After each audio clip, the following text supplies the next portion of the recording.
Hey, everybody. Welcome to episode 9 of Cashflow Joe podcast presented by Pip's Path.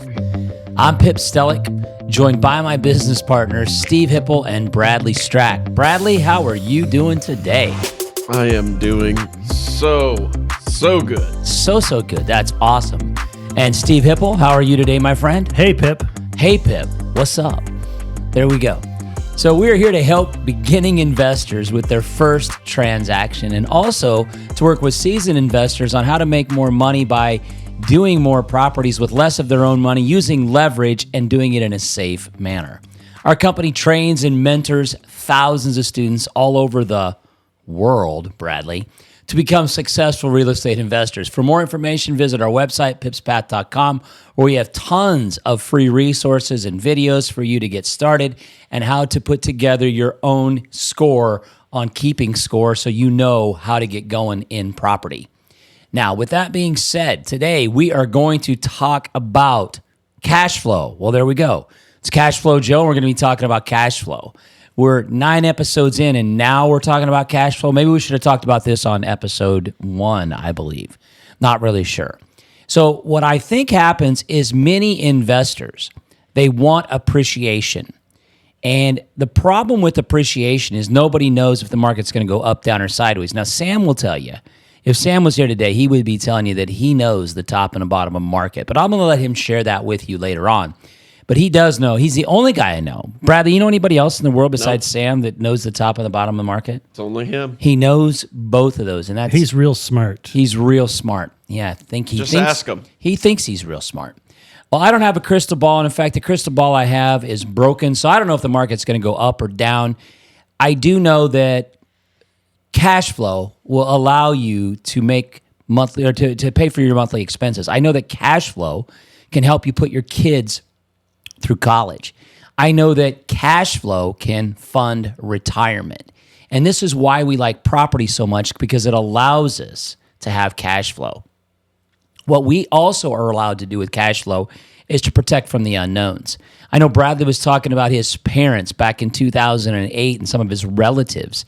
They were at that point when they were about ready to retire. So Bradley's in college, you're working your tail off in 2008. I'm just being cool. I do that a lot, but that's okay. Sure. Yeah. And no, I wasn't being cool. I've been reinvesting for property for a while, and the market started to go down. But what I realized when I was investing in that property was, even though the market went down and my property values went down, what was I still making every month? Cash flow. Who was paying my mortgage? My tenants. So that extra cash flow was going into Hip Pocket National Bank. And I was so grateful that I wasn't investing for appreciation. I was investing for cash flow because, as you said, some of your relatives had to work, another 10 years is what I think you said, Bradley. They put off their retirement because what they had planned to have in their 401k or their retirement accounts was down exponentially because they were investing for appreciation through whether it's stocks, mutual funds, or things like that. So investing for cash flow is going to give you a lot more security. And what it's going to do is it's going to give you the ability to quit your job sooner rather than later. And so as an educated investor, what we want to show you how to do is take an average property and create cash flow. There's lots of ways to do that. We have 7 rules of investing. One of our rules is to add value. Steve, talk about some of the ways that you can add value to a property so that you can make more cash flow. Well, if you're talking with a rental property, say you got some duplexes, single-family homes, what if you got rentals? There's things you can do for more cash flow. Number one, you could buy more rentals. If it's a cash flow positive formula you have, you can just repeat it over and over. Let's talk about cash flow. Like, to get cash flow, you've got your revenue, your income, I guess the rent you're collecting. And the revenue could be rent, maybe a charge for parking, maybe a charge for laundry, maybe a charge for storage, maybe a charge for advertising on your property, whatever you got, but you got revenue.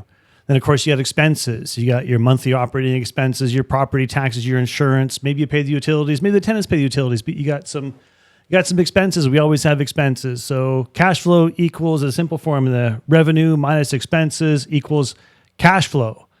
We want positive cash flow. We want that investment to pay us month after month after month. So we want positive cash flow in all our investments. Can you have negative cash flow? Yeah, we don't want negative cash flow. We want positive cash flow. you should be able to estimate your cash flow before you buy that property. We want to put you in a situation where you can estimate your cash flow, you estimate your income, estimate your expenses, and say my cash flow is going to be, roughly this much every month, within 5-10% of that number. So once you know how to estimate your revenue, estimate your expenses, you can go out and start making offers on properties knowing they're going to be cash flow positive or roughly what you make on those properties. Back to Pip's question, how do you get more cash flow? Well, if you've got a property, like I said, the simplest way would just be buy more properties. If that's not an option for you, maybe you got a rental property right now. That rental property, can you increase in the value? So can you increase the value of the property? Could you make it a nicer rental? Could you put some flooring in there that's newer and nicer? Could you paint the place, right? So that's the simple recipe right there. Just make your place nicer. Can you get more rent for it with a nicer place? Upgrade the property, get more rent. Can you do that at 1, 2, 3, all your properties? So the nicer, excuse me, the nicer the place, the more rent you're going to get from that place. So just by rehabbing, you're going to bring the value of the property up so you can collect more revenue from that. Other things you can do.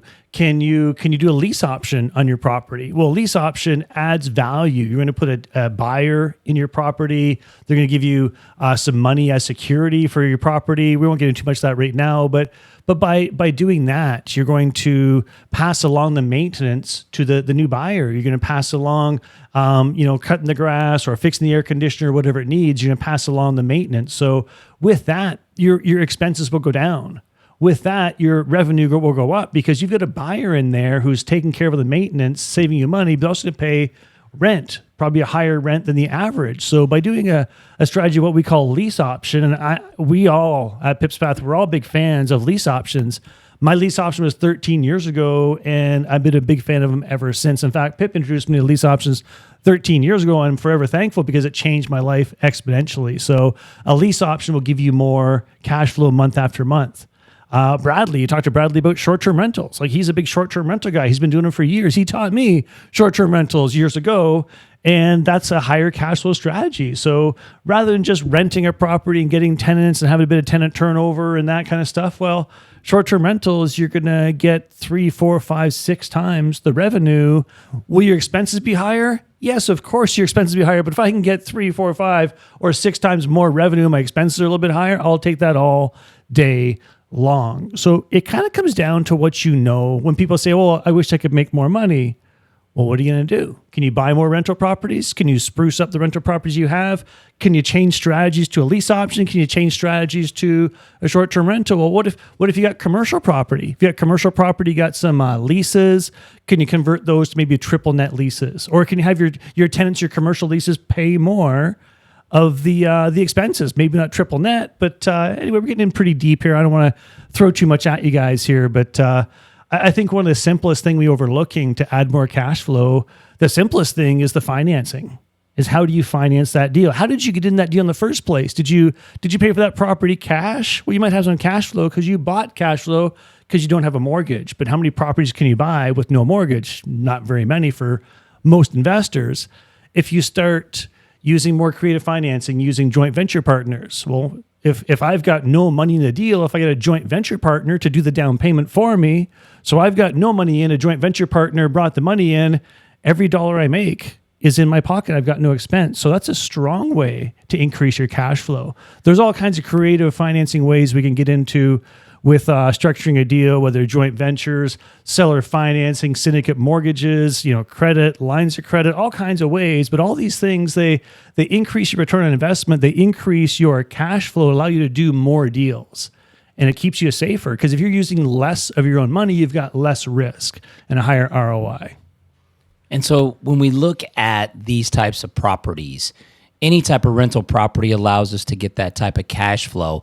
But what I've seen a lot of people do, and I'll talk a little bit about taxes and expenses and stuff here later on in this episode, but I've seen a lot of high net worth individuals be told or sold that they should buy a rental property that has negative cash flow.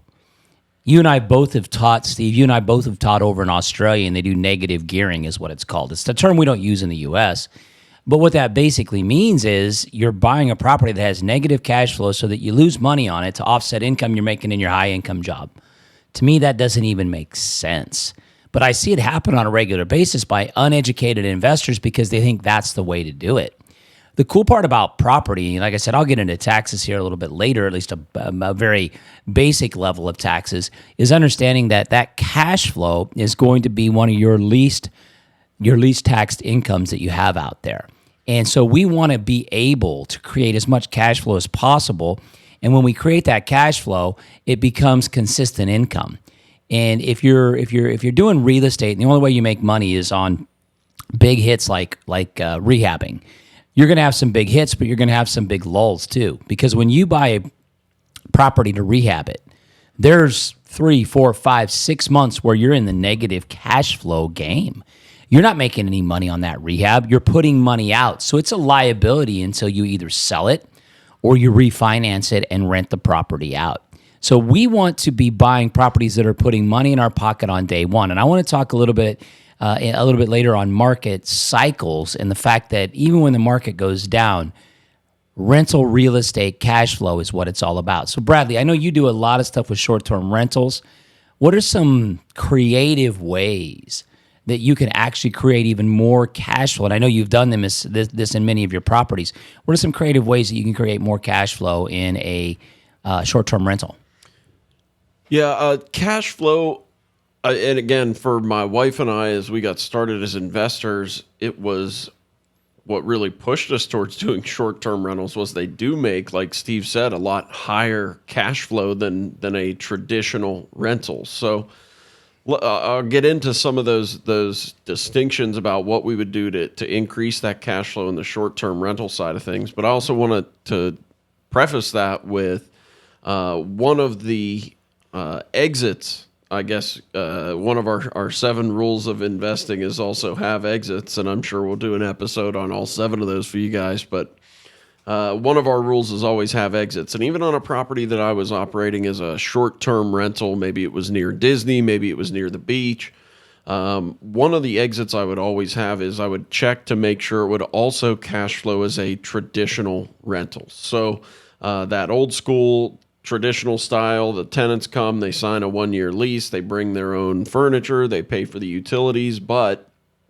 I wanted to make sure that if they change the regulations and restrictions on short-term rentals where any of my properties were, I mean, I get one vote and I'm gonna exercise my right to make that opinion known, but it doesn't mean that I'm gonna always get my way. So with short-term rentals, I always have to be cognizant of the fact that I may not be able to operate this in the way that I have been for a long time, just over one change in the laws or the rules of that area. So having cash flow as a traditional rental was always an exit that we kept in owning our own short-term rentals. So just to kind of address that there, but that's why we always say cash flow is king. You know, even if something went wrong and I go back to, hey, I'm the skeptical, risk-adverse guy who had a bunch of short-term rentals around Disney. And my wife and I's marketing campaign, I mean, this is genius, right? Our marketing campaign says, invest with us because when are the lines short at Disney, right? When are the lines short at Disney? That's during COVID. That would be, yes, in March of 2020 when the mouse locked the doors for 3 straight months. And, I was proven wrong once again.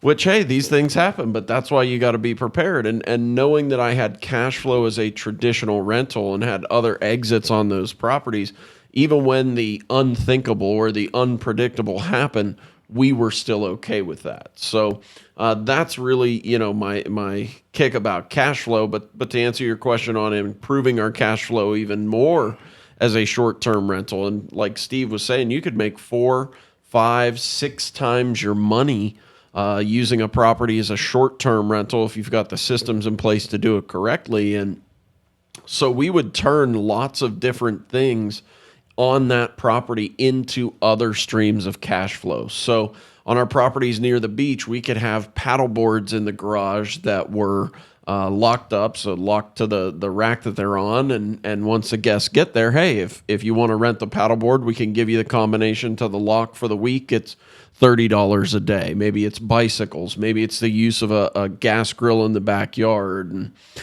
we would always find ways that we could charge a little bit extra here and there for certain amenities that people wanted, but they became great profit centers for us on top of just the rent that we were collecting. Another one was pool heat. So even having the ability to turn the pool heater on, and yes, even in Florida, sometimes people like to have a nice warm swimming pool in the wintertime. So, but at $30 a day, that's a great way for us to add to that income for a very low cost, give the guest another amenity that they enjoy. It's a reason they're going to want to come back. It's going a little above and beyond. And at the end of the day, we're making more money. Yeah, and I think, if you talked to, did I hear you say anything about cleaning fees? Because I know that I got my first Airbnb, and I complained and I argued to you about it because I'd never done an Airbnb. Well, who takes care of all those cleaning fees? Apparently, I think it was something like that. Apparently, I talk like that guy. I'm not sure I talk like that, but if that's what it sounds like to you, I guess that's what it is. That's the voice in my head. That's the voice you hear when I talk. I hear it too. Oh, that's Don't you good. hear that, Steve? Mm-hmm. Yeah, that's awesome. I'm glad that I sound like that to you guys. So I was concerned about who paid the cleaning fees when I got into this, and explain how you do cleaning fees and then you make that a cash flow source. Yeah, it's the same exact thing. And I told you guys earlier, my cleaning team is my eyes and ears on my property. So I'm going to take great care of them. If they need $100 for every cleaning, then I'm going to give them at least $100. But I would then charge my guests $120 or $130. So my cleaner is getting the $100 that they need for doing that job, carrying out that task. But then I've got $20, $30 extra dollars left over, and that can go towards the extra expenses that I would have operating that property as an Airbnb, because now I'm using short-term rental. I'm paying for the utilities. I'm paying for toilet paper, paper towels, new bath towels, shampoos, conditioners, coffees, all the different things, the consumables that come along with it. But you use the income from the guests to offset it. And so creating those other income streams, and the cleaner was a great one where I was making a cleaning fee every single time my cleaners got paid. So a lot of creative ways to make some great cash flow with those short-term rentals. And to some listeners, it may sound like, well, $20 on top of the cleaning fee in your pocket, that's no big deal. But really, you're there, you're doing the work anyway, but it's $20 per turnover. If you've got 10 turnovers a month or 15 turnovers a month, a lot of your clients stayed a night, 2-3 nights. A lot weren't long-term. Some were, but if you've got even 10, like say 15, let's say 10 turnovers a month times $20, it's $200 at the end of the month for doing what? You know, I know people that rent duplexes don't even make $200 a month positive cash flow. This is $200 extra on top of your monthly cash flow. That's on one property. So for a year, it's $2,400 per property. I'll take that all day long. And that's only on, 10 or 15 turnovers a month. That's at 20. What if it was $30? And it's amazing how you can get into cash flow and you really exponentially increase your profits and cash flow. That's why I use the word exponentially. Pip likes that word. So every time you use exponentially, I give him a look, give him a funny look. I like the word exponentially because it's not a little bit, it's a lot. And if you can exponentially change your cash flow, your lifestyle can exponentially change. So that's pretty cool. What I want to talk about with cash flow is and these guys, especially this guy named Bradley, who has only been investing for 7 years now?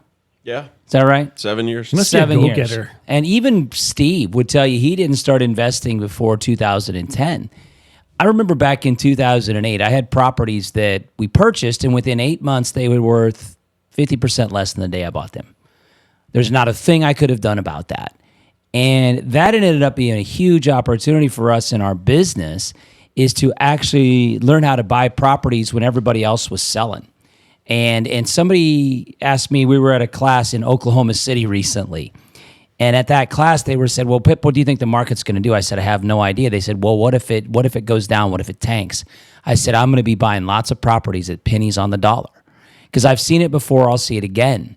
In 2008, a lot of properties went down in value, so we could buy properties at discounts. Sometimes when you're in a hot market, you can't buy it at a big discount. But when markets go down, there's huge opportunities. I love it when I heard this from Kiyosaki. He said, when laws change, opportunity arises. It comes back to that cash flow quadrant that we were talking about on one of our previous episodes, was that the left side is all based on fear, where the right side is all based on opportunity. Go back to 2008, property values went down. Did these people automatically disappear off the earth? No, they didn't. Let's think about this. So these people that had great jobs, and all of a sudden in 2008, we had a global financial crisis and people lost their jobs and they got fired. Now, did these people do anything wrong? Bradley talked about this. Did he do anything wrong when he got an MBA and was managing multiple, or going to be managing multiple Walgreens stores? Did he do anything wrong? No, he did exactly what he thought was right. And then the world changed around him. And the world didn't change. Walgreens changed. They did what did you call that? A merger? Yeah, they restructured. Restructured. I knew there was a word. Yes. Yeah, so they restructured the company. For you guys that are employees, restructuring never sounds like a good thing. Never sounds like a good thing. It was not. And so when you restructured that company, Bradley didn't do anything wrong, but the company changed around him. And he really didn't have any control. And so when he went up to his new boss went up to him, who, said, "And who are you?" He had put all this effort and equity and built collateral with the last guy who got bought out for early retirement. And now that person was gone, and his new boss had no idea who he was, which means had no idea what kind of person Bradley was to that organization. So he didn't mean as much. Well, let's look at property and look at it the same way, in that we have these properties out there and people are homeowners, and all of a sudden they lose their jobs. And when they lose their jobs, they can no longer make their mortgage payment, or many of them lost their house. When you can't make your mortgage payment and you've lost your job and now you can't make that payment, what starts to happen to your credit score? Well, it goes in the toilet. When your credit score goes in the toilet, now you can no longer get a mortgage. Are you automatically disappearing off the earth? The answer is no. But what do you need is you need a place to rest your head. So instead of being a homeowner, what do you, for lack of a better way of saying it, have no other choice? You become a tenant, which is why we like to invest for cash flow, because we know there's always going to be a pool of tenants out there that need rental properties. I like property because it makes money in a way that it doesn't matter if the market goes up, down, or sideways. If I'm buying gold, or Steve, you buy a lot of stocks, and I know you do specific type of stock trading where you buy calls and things like that. Is that what you do? Yeah, I do various strategies. Yeah, I do the stocks. I hope the ones that make money is the goal there, but I do various strategies. So, but you've seen a lot of stock investors who invest at $10 and hope it goes up to $20 over time. Sure. Yep. Or they start at $50 and they hope it goes up to $70. And that's a traditional way to invest in stocks. And that works well as long as the market goes up. And if I invest, and let's just keep this simple. Let's say we have $100,000 worth of stocks and we have $100,000 worth of rental property. You buy that $100,000 worth of stocks, and then over a period of time, the market goes down and it's now worth $80,000. That's not good. That's not a good thing. In fact, all you can do is hope that the market comes back, and you hope you can get back to break even. Well, I've had properties where they've gone down half in value. But let's just say that example, I buy a property for $100,000 and it's a rental property and it's making me a couple $100 a month positive cash flow. If I turn it into a lease option or a short-term rental, it might make even more. But all of a sudden the market drops and that property's now worth $80,000. The property's worth $80,000, but what am I still making every month? I'm getting my rental amount. In fact, what I noticed in 2008, even when the property market went down, the rental incomes in most areas went up. Are there places where that may not be the case? Yeah, I'm sure Detroit, you could see some issues with that. But if we're investing for cash flow on day one, generally, even if the market drops, the cash flow on day 365 or day 900, we've owned the property for almost 3 years, is probably going to be higher than it was the day that you bought it. So if we invest for cash flow, we stand to make a lot more money, even in a down market. That's why we like cash flow. What's the international sound of money again, guys? Cha-ching. That's what I'm talking about. And so when we get into property, there's also some other benefits that we get from a tax standpoint. Now, I'm not going to get into all the rules and regulation of taxes, but here's Thank you. here's the cool thing about real estate. we get to do something called depreciation. We know that if we hold property over a long enough period of time, that we're probably going to see an appreciated value on that property. If you don't know what I'm talking about, ask somebody who's owned a property 30 or 40 years. They probably could sell it for more than they bought it for. Ask somebody who's owned a property for 10 years. In most markets, they're going to tell you that they probably could sell it for more than they bought it for. That's going to be not an unusual thing to see. On the other side of it, though, what happens if the property, is going up in value, but you're going to have, let's say, a stock. When it goes up in value, could you have to pay more in taxes on that, Steve? It's possible. Depends what you've invested in. I guess is it in your retirement? It just depends. But you definitely, right. When stock prices go up, you tend to pay capital gains taxes on those. At least we do here in America.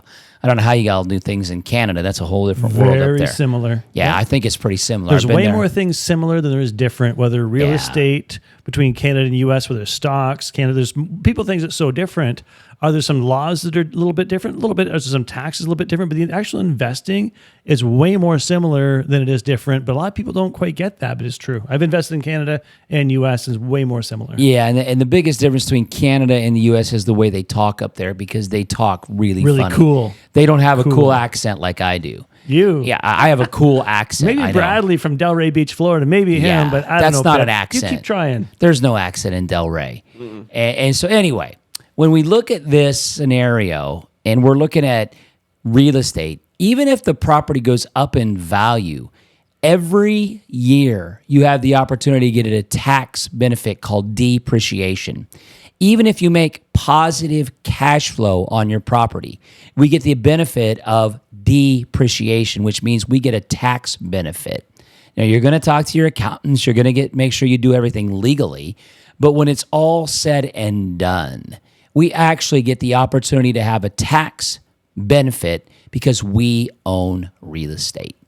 Tons of opportunities that we can do that when it comes to real estate is, even though we're making cash flow, we can get a tax benefit called depreciation. We'll talk more about that as we get into future podcasts, but this is one of the reasons we like property, because it gives us the ability to make money and also gives us the best tax advantages out there of any investment strategy by far, in my opinion. So Bradley, anything else you want to add on cash flow? And Steve, I want you to be thinking about it because I'm coming to you in a second. Let me see. Oh man, the pressure is on. I think my last thought on cash flow is that's where you can get out of your own way as the skeptical person, because with cash flow, we don't have to be worried about the what ifs. I know in talking about, hey, why did I do Airbnbs near Disney? Because I thought that I'd never have an issue with people being there, but then a global pandemic happens and all of a sudden my ideas get flipped on their head. But because we invested for cash flow, even though something we could have never predicted or never would have thought was going to happen came to fruition, we were still able to be okay and not lose money in those investments. So I just, cash flow is king, and that's why, we call this Cash Flow Joe for a reason, right? It's all about cash flow. It definitely keeps you safe and a lot less risk, and it's definitely a great way to invest. Steve, any last thoughts on cash flow? Lots. Cash flow, you read anything by Robert Kiyosaki, it's all about cash flow. You talk to business leaders, it's all about cash flow. Accountants, they understand cash flow. There's different ways of dealing it, but with cash flow, it's income minus expenses equals cash flow. We want positive cash flows. That's our goal, is positive cash flow. And let's say you've got a property. As Bradley almost knocks himself out with a microphone. You've got a property, income minus expenses. Let's say you've got $200 positive cash flow on your first rental property. It's $200. Is it exciting? Not really exciting, but can you do that 3 or 4 more times? Can you do it 10 more times? And now we're talking a bit of money, right? So if you do $200 a month times 10 properties, that's $2,000 a month. And at that, it's $24,000 a year of new money. As Pip said, you get some tax advantage, you get some depreciation. Do you get some appreciation on that? Maybe. We don't count on appreciation, but we sure like it when it happens, but we can count on cash flow. I look back on when I first started, because many of our listeners here on Cashflow Joe, many of our listeners are trying to do their first deal or the second deal or the third deal. We've all been there. My very first deal, I was cash flow positive, $400 a month. $400 a month. It was a lease option. Wow. And well, hey, this was also 13 years ago, $400, but it's still, it was $400 a month. Hey, that's better than the opposite. So that is awesome. Almost $5,000 a year. It's $4,800 a year. Is that in Canadian dollars though? Because that's like $6 American, I think. Yeah, I think that is $6 American. Well, it's discount about 25 to 30% less. So that's still good. My second deal was a flip. That was in cash flow. I just made some money. Great. My third deal was another lease option. It was cash flow positive, $300 a month. So $400 in the first one, $300 in the second one. It's $700. Guess what? My next deal was another lease option. You guys have seen a pattern. It was cash flow positive, right around a little over $500 a month. Let's call it $500. So $400 plus $500 plus $300 on 3 lease options. What's that? I'm at $1,200. Well, what happens as you get to 5? What happens as you get to 10? That cash flow, that money coming in month after month after month, it can change your life. You can count on that. You can take a family vacation. You can buy a car or buy that jet ski. You can buy more rental properties, but you can count on that money coming in month after month after month. And that's kind of what that's what I wanted. I wanted more money coming in, less stress. And that's what most our students, everybody at Pip's Path, most of our listeners at Cashflow Joe, they want more money, less stress, better life. And once I had that cash flow coming in month after month after month, it really took a lot of pressure off. Vacations got better. The choices of wine at dinners got better. The restaurants got better and had more money coming in. And then what happened next? And we haven't really talked about this much on the podcast, but those lease options, people started buying them. 2 years down the road, 3 years down the road, that $400 a month turned into a sale. And that's when the actually even bigger money started coming in. So that's a whole another podcast episode there. We won't get into that today, but cash flow can change your life. Yeah, and that, ladies and gentlemen, is what we call pure gold. Right there from Steve Hipple. That's pure gold, as we like to call it. I want to close out this podcast, and Bradley will definitely understand what I'm talking about here, and I think Steve knows too. I've had so many students over the years, and I've got a student, and I'm going to use his real name because I hope he hears it. I hope he sees it. His name is Leo, and Leo is a cop in New York City, and I'm talking rough stuff. What Leo does is he's in charge of gangs, and not in charge of gangs. He's in charge of making sure that the gangs don't take over the city. And so he does a lot of really tough stuff. One of my favorite students, and I have no problem saying that. Leo's a hoot. I met him once. I think Bradley's met him a bit more, but he's a hoot. Great guy. Oh, he's amazing. And Leo's I was talking to him this week. He's retiring in a few months. I know. We've had that conversation. And the reason I want to bring up Leo is because he's come to he's come to multiple live classes that we've done over the years, and he'll talk about his story. And I'm not going to go into all the details because I hope you get a chance to meet Leo and hear it from him himself. But he's got a wife and 3 daughters, I believe, and they were all very young. And his kids want to go to Disney World, just like any little kids want to go to Disney World. And they see commercials, they see it online or wherever they see it, and they want to go. And he, and with his cop salary, he just wasn't able to make it work. And he started getting into property, and he's got enough money now that he can go down to a nice trip in Disney World. And he likes to talk about it. And he says, like, sure, $8 for a water, no problem. You want the princess outfit? No problem. Dinner with the princesses? We're on.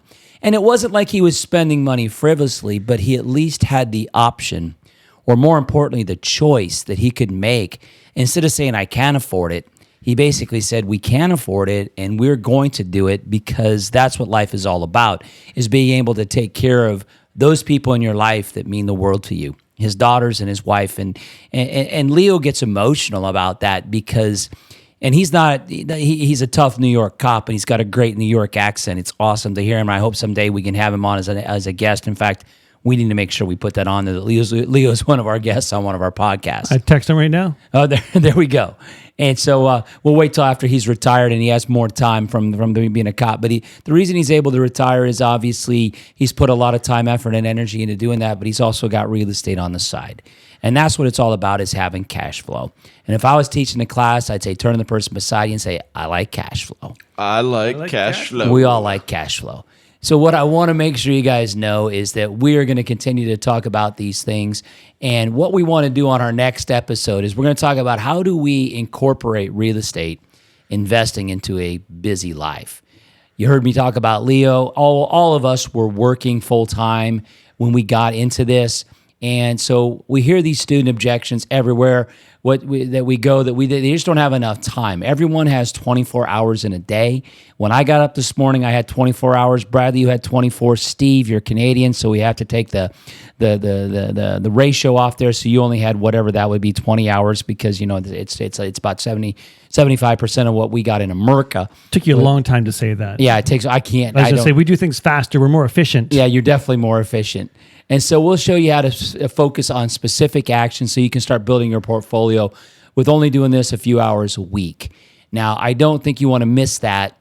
The most important thing I want you to know, and I don't ever want to overpromise anything. I don't ever want to overpromise anything. Steve's pretty busy there looking at his phone. I love that. I'm texting Leo. Oh, he's texting Leo. We're making fun of you. I could be on here for a week making fun of you. It's kind of what I do. Could be an hour or two. And so what we really think about when we look at using our time wisely is, I know for a fact, guarantee for a fact, that if you have 30 hours a week to work on property, you can move faster than somebody who only has 2.